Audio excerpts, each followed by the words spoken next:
ഇത് ശരിക്കുള്ള മാറ്റമാണെന്ന് പറയാൻ വേണ്ടി ഞാൻ എന്താ ചെയ്യണ്ടേ? വരണ്ടേ തലയെ തൊട്ട് സത്യം ചെയ്യട്ടെ? ഏയ് വേണ്ട വേണ്ട വേണ്ട. ഈ തലയൊക്കെ പേരില്ലാത്ത സംഭവങ്ങളാ. ഒരെണ്ണേ ഉള്ളൂ. എന്തെങ്കിലും പറ്റിയാലേ എന്റെ ഈ പെങ്കൊച്ചിന് ആരും ഇല്ലാതാവും. ഇപ്പൊ എടുത്ത് കണ്ടോ, വളരെ നിസ്സാര കാര്യങ്ങൾക്കാ നമ്മൾ പൊട്ടിച്ചിരിക്കുന്നത്.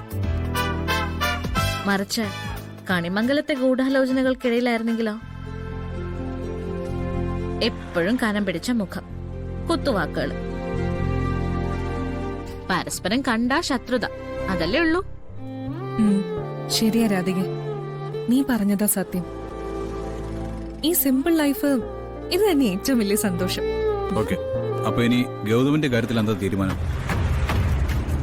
ഏട്ടൻ തിരിച്ചു വന്ന കാര്യം ഗൗതം അറിഞ്ഞിട്ടുണ്ടോ? ഏയ് ഇല്ല, സൂര്യ വരുന്ന കാര്യം ഞാൻ ആരോടും പറഞ്ഞിട്ടില്ല. വീട്ടിലാരും കണ്ടിട്ടില്ലല്ലോ. അങ്ങനെയാണെങ്കിൽ എന്റെ കയ്യിലൊരു ഐഡിയ ഉണ്ട്. നീ പറ.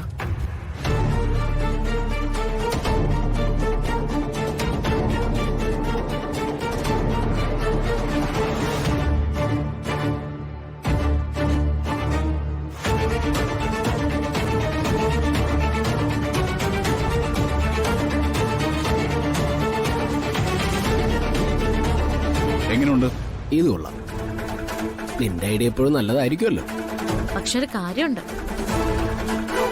ഇത് നടപ്പിലാവുന്നവരെ ഏട്ടൻ ഗൗതമിന്റെ മുന്നിൽ പ്രത്യക്ഷപ്പെടാൻ പാടില്ല. അത് ഞാൻ ഏറ്റു. എന്നാ പിന്നെ ഓക്കെ. ഈ സംഭവം നടന്നു കഴിഞ്ഞാ ഇനി ഗൗതമിന്റെ ഭീഷണിയെ കുറിച്ച് ഏടത്തി പേടിക്കേണ്ട കാര്യമില്ല. താങ്ക് യു വരും. Thank you Radhika. ഏട്ടൻ എന്തിനാ ഞങ്ങളോട് നന്ദി പറയുന്നേ? ഇത് ഞങ്ങളുടെ ഡ്യൂട്ടി അല്ലേ. ഏട്ടന് നല്ലൊരു കുടുംബജീവിതം ഉണ്ടായ ഏട്ടനേക്കാളും സന്തോഷിക്കുന്നത് ഞങ്ങളായിരിക്കും. കേട്ടേടത്തി, ഇനി എന്റെ ഭാഗത്തുനിന്ന് ഒരു കുഴപ്പം ഉണ്ടാവില്ല. ഞാൻ നിനക്കാ വാക്ക് തരുന്നേ, എന്റെ അനിയത്തിക്ക്.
നിങ്ങൾ അവിടെ നോക്കിക്കഴിഞ്ഞതിന് ശേഷം ആ വീടിനകത്തേക്കോ പുറത്തേക്കോ ആരെങ്കിലും പോയിട്ടുണ്ടോ? ഇല്ല മാഡം. ദാറ്റ് മീൻസ് ഇപ്പൊ അവിടെ ഉള്ളത് ബെഞ്ചമിനും ആ ഒരാളും മാത്രം അല്ലേ? അതെ മാഡം.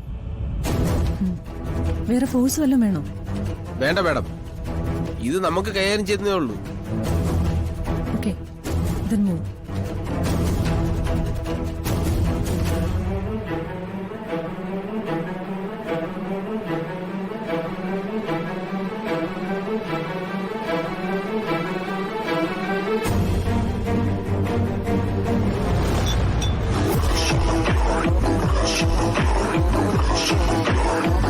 പോയി നോക്ക്.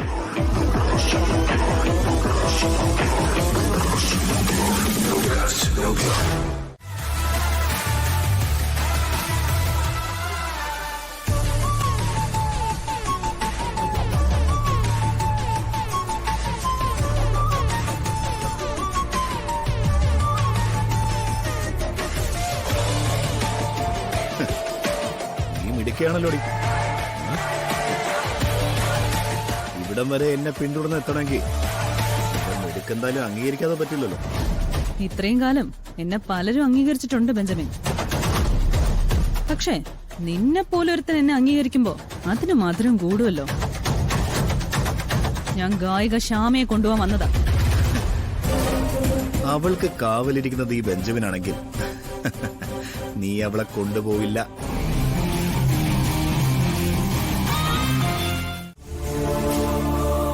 ഇപ്പൊ ഞാനത് കെട്ടിത്തരാന്ന് പറയുന്നത് ഭീഷണിയൊന്നുമല്ല. എന്റെ മനസ്സിൽ ഇപ്പോഴും ആ സ്നേഹം നിലനിൽക്കുന്നത് കൊണ്ട് തന്നെ. എങ്കിലേ അങ്ങനെ ഒരു താലി എനിക്ക് വേണ്ട. അല്ലാതെയും ഗൗതം ആഗ്രഹിക്കുന്ന സ്നേഹം തരാൻ പറ്റുമെന്ന് ഞാനൊന്ന് നോക്കട്ടെ.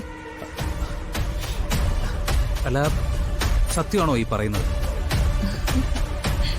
ഈ കണിമംഗലം മുഴുവൻ സ്വന്തമായുള്ള ഒരാളോട്, എന്റെ ഭാവി നിശ്ചയിക്കാൻ കരുത്തുള്ള ഒരാളോട് എനിക്ക് കള്ളം പറയാൻ ധൈര്യം ഉണ്ടാവോ? ഗൗതം, ഞാൻ ഒരുപാട് ആലോചിച്ചു. അപ്പോഴാ എനിക്ക് തോന്നിയത്, ഞാൻ എന്തിനാ വെറുതെ എന്റെ ജീവിതം ഇല്ലാതാക്കുന്നത്? ഞാൻ ജീവിതം ആഘോഷിക്കാനാ തീരുമാനിച്ചിരിക്കുന്നത്. അത് ഗൗതമിനോടൊപ്പമാണെങ്കിൽ അത്രയും സന്തോഷത്തോടെ. അല്ല, ഈ വാക്കുകൾ കേൾക്കണമെന്നാണ് ഞാൻ ആഗ്രഹിച്ചത്. അത് കേട്ടു, ഹാപ്പിയായി. എങ്കിൽ പിന്നെ രാത്രി രാത്രി വാതിൽ കുറ്റിയിടണ്ട, ഞാൻ വരും. രാത്രിയില് എനിക്ക് വാതിൽ തുറന്നിടാൻ പേടിയാ. നിന്നെപ്പോലെ ഒരാൾ കാത്തിരിക്കുമ്പോ എനിക്ക് വരാതിരിക്കാൻ പറ്റില്ലല്ലോ.